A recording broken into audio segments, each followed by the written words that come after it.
Where's the magic gone? Where did it run to? Never thought it'd leave, but I'm left with an emptiness. Won't you tell me where the magic's gone? Well, back when I was young, it was all around.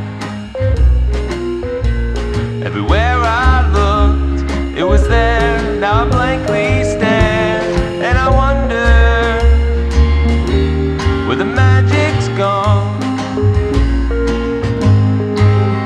And is there a reason why it was leaving? Did I stop believing? Or could it be true? Now I just hope that one day it'll come back and make it. Come in, Grace. He's here, sir. Already? Alright. Send him in. How explosive do you think today's meeting is going to be? On a scale of a water balloon fight to, say, the moon falling to Earth, I would say a city-contained explosion. I hope so, sir. Alright, send him in. Let's get over with. And the world will come alive right before my eyes, just like magic. Oh, sweet magic. Yeah, this old magic that I once knew.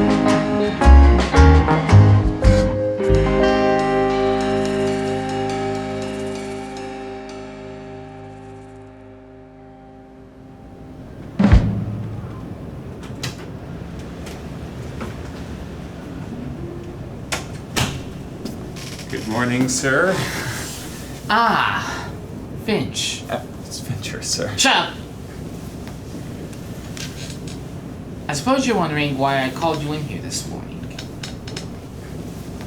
Well, I could hazard a guess. It's to talk to you about the results of your latest film, The Day the Conquistadors Conquered. Yes. It just finished its theater run. I know. I'm the film's lead producer, remember? I know. This report here was given to me by the man in charge of our revenue. He's very disappointed with the numbers. In fact, he's so disappointed, he blew his head off. With what? A gun? No, a firework.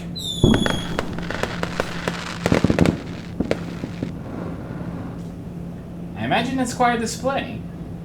Really? Focus, Finch. Fincher. Shut up!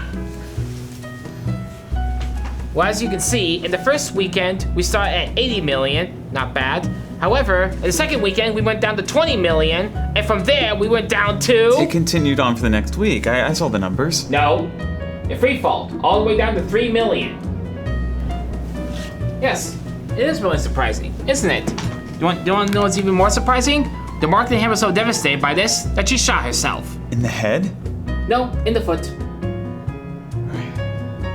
Well, it couldn't have been all bad. The reviews came in all positive. The only reason they came in positive is that everyone who reviewed the film didn't know what they were talking about. I thought they loved the film. That's why the reviews were positive. She said, and I quote, "The film was so funny, I fell on my behind from laughing so hard." Well, I read at The World's End, they had a similar review on their DVD back cover. It meant the movie was great. Let me tell you a little something here, Quentin. The woman who posted that review, she laughed so hard, she fell out of her seat, fell on her behind, and laughed from the pain so hard, she used that as the basis for her entire review because she didn't know what to say about the film.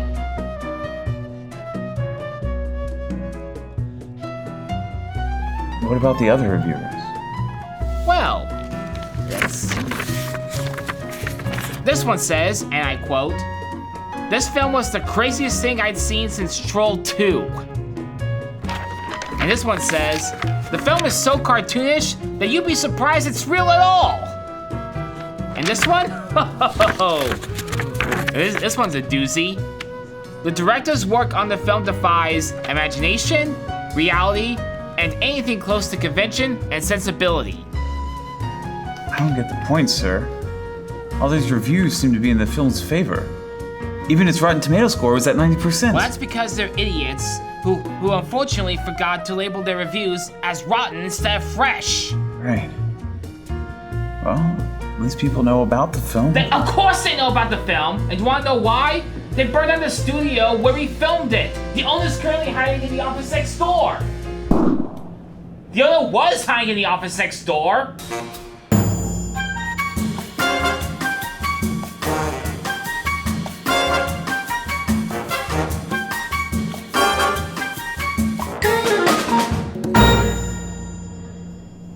Well, about the marketing, sir, it was meant to be a joke.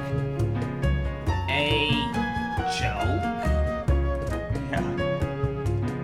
A joke? A joke? Well, the crew enjoyed the film. They said so at the final test screening. Apparently, they won't want to say that to spare your feelings. They're actually in the other room right now, preparing their resignation letters. Well, it appears they finished. So, was the film a failure? Failure? A failure? We didn't make back our budget, and half the crew members involved in the film have barely been able to acknowledge its existence because they don't want to believe it exists. Couldn't have been all bad. All bad? All bad? Our studio burnt to the ground, half the crew members are dead, not to mention the marketing director committing suicide. How can you not call that bad? I thought this was a studio. No. This is the largest conference room within the community center itself. The only reason I could acquire this for our meeting is because they owe me a favor and I had to call it in. Well, I'm not ashamed of it, Walt. I had a great time making it. Hell, the best time I've had on a film thus far. And that counts for something. I gotta admit to you, Quentin, you've got a decent point. Plus, the cast had a great time. They all had fun. What? It's true, sir. The cast has talked about the films and articles and interviews, and everything they said about working behind the scenes has been beyond positive. Grace, why are you here? Actually, sir, I had hoped you would come in. Yeah, I'm actually here for Quentin. He's got a call from you. What? It's the CEO of Focus Features. They're interested in working with you on the project. After what He really should take this call, sir. They're waiting on the other line. Go, Finch. It's Fincher. Shut up! Or I will face you!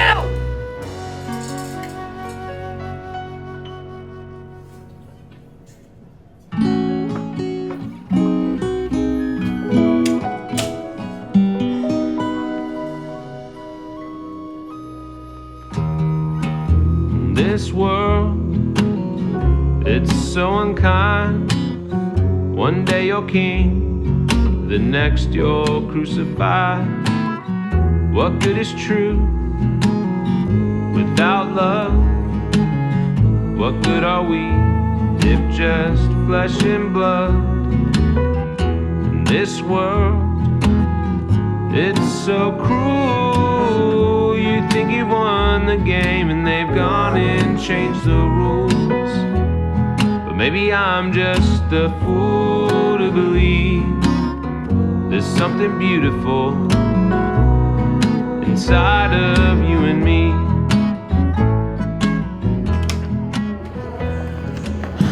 Well, We finished the phone call, sir. and Well, apparently Focus Features was so impressed by the reviews of my work on the film, they want me to direct one of their films they have in development. what? It's true, sir. All of it. Well, good for them. I originally had you sign up for 2 more films after this one, but considering that this one flopped, sounds like you found yourself a good break. Well, I suppose I can just direct those 2 additional films elsewhere. What? After all, I own the rights to them. Smart kid. Well, good luck to you. Grace, show him out. Actually, here is my resignation. What? You're quitting? Actually, I'm taking her with me. You know, all my time and my career doing short films, it's finally time for the big time.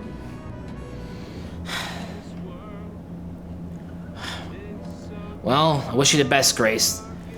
Thanks for working for me as long as you have. Thank you, Mr. Rothman. It's time for the big time. Charge! Despite all that happened, Walt's Hollywood career didn't end there. Soon after the meeting, Walt was contacted by a big-name distributor who thought he was responsible for the film's critical success. They offered him and his company a 3-picture deal. Walt was befuddled by this, as he had believed that the returns on the film's box office would have sunk him deeper than a disabled submarine.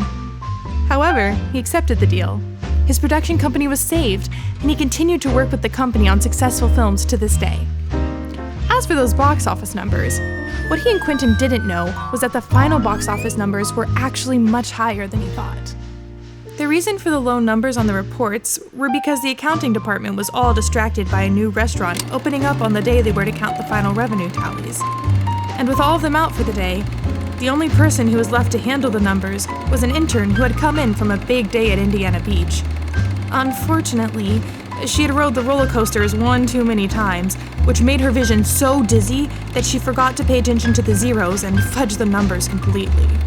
Luckily, one of the other accountants found this out and settled things, saving the intern's job. Although she couldn't get the paper to Walt in time, luckily the studio got the proper numbers and the film was considered a success. Quentin received a $5 million portion of the profits and would go on to make plenty of successful films for his new studio, with Grace landing either a main or supporting role in every one of them. The two continue to work together to this day, not just on set, but also in real life, as they would become a loving couple shortly after the first film they worked on together.